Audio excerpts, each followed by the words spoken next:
Now, with the lack of inventory and the buyers being more flexible, this could be a great time to sell a property that has some challenges because people are more willing to overlook them because it's hard to even get something.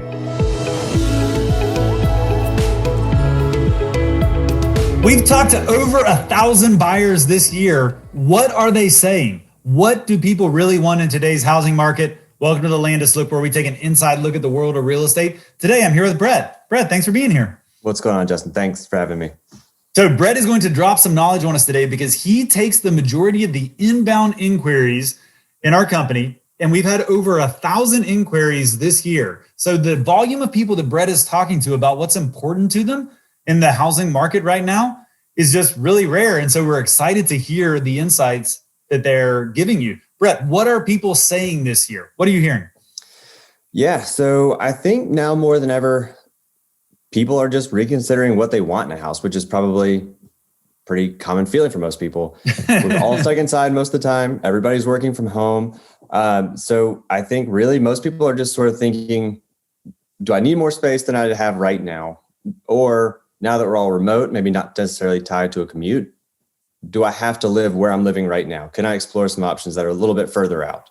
So, is that the main things that you're hearing? What are people reevaluating the most? I think people are just approaching the home buying process a bit differently. How so?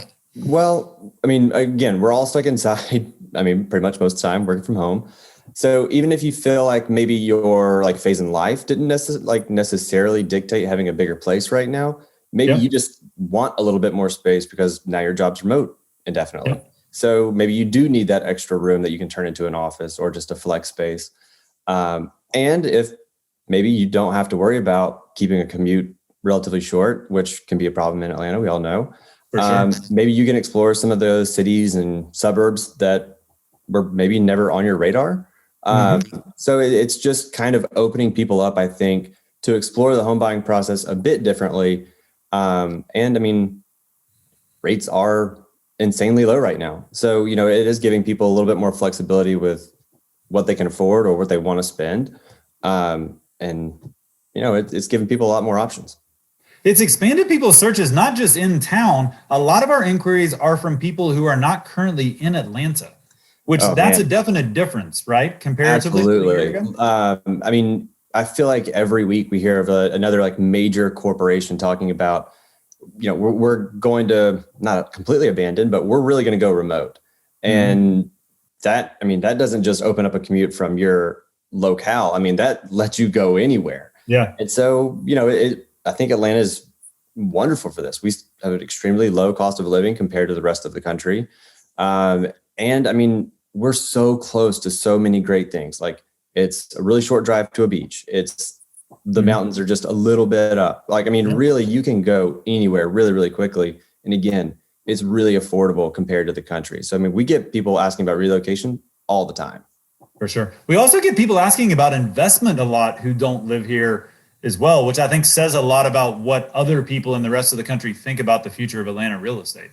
I would say roughly maybe half or a little bit below half of the calls we get are investment buyers, people that are most of the time not local. And so it's really I've heard on the news, I've been reading about real estate across the country. I know things are tight right now, but I'm also seeing some of these prices quoted in maybe the greater Atlanta area. Yep. Some of them seem too good to be true. And if they're in California or I don't know, the Pacific Northwest or the Northeast, where real estate is kind of a runaway train, it's maybe a little bit too daunting to invest there. So they do look elsewhere. And I mean, it's hard to not agree that this is a very attractive area. The other, you just mentioned there that inventory is tight. And so that's the other thing that I'm sure people are curious, how is that impacting what buyers or sellers saying? And so if anyone has been, under a real estate rock for the past 6 months, inventory is tight. There are not enough houses for sale. There are more buyers than sellers. And it's, the market is moving quickly. It's competitive.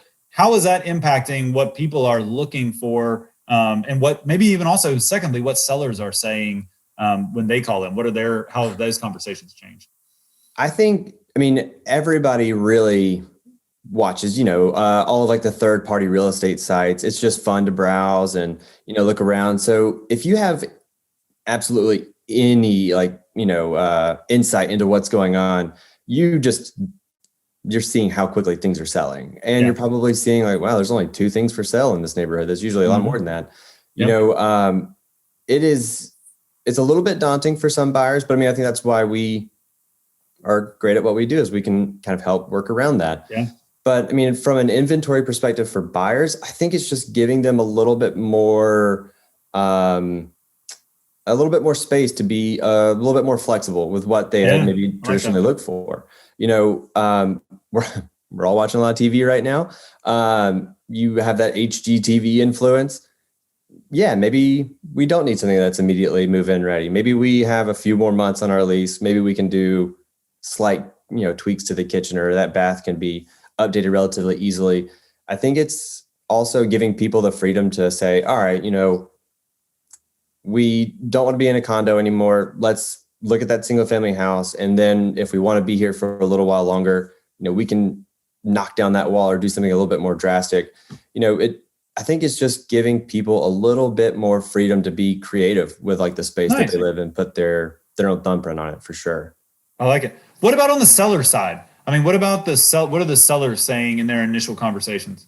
If you are at all considering selling a house right now, then you absolutely understand the market dynamics that we're working in. So I think the sellers that I've spoken to recently, either they completely understand like, hey, my neighbor down the way sold in a week, and so they are sort of anticipating that same process, or it's, hey, my house is just a little bit different. It's not, I don't want to say cookie cutter, but not maybe necessarily cookie cutter. And so if you have like a unique property, I really, really do think right now it's got to be the best time to sell that I can think of. I mean, with rates as low as they are, with inventory as extremely tight as it is across pretty much all price points, right, Justin?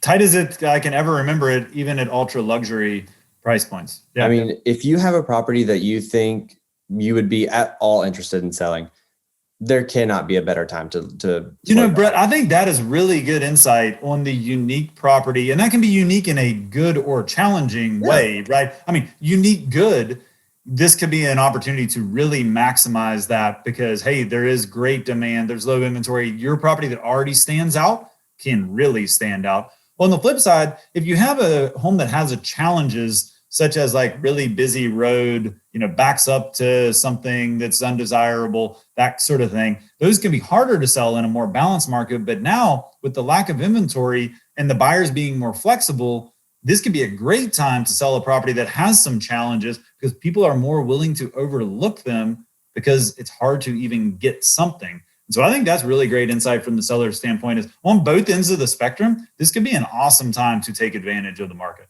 I mean, it really, really is. And, I don't think it's people making concessions on things that they want or don't want. Mm-hmm. It's just simply the fact that people understand like, hey, this is what's out there, and you can take them.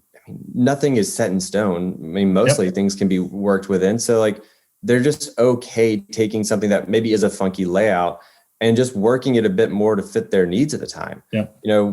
If you had to pick 10 houses, maybe you're not going to say like, well, I don't want to knock out that wall, or I don't want to do all of this and all of that.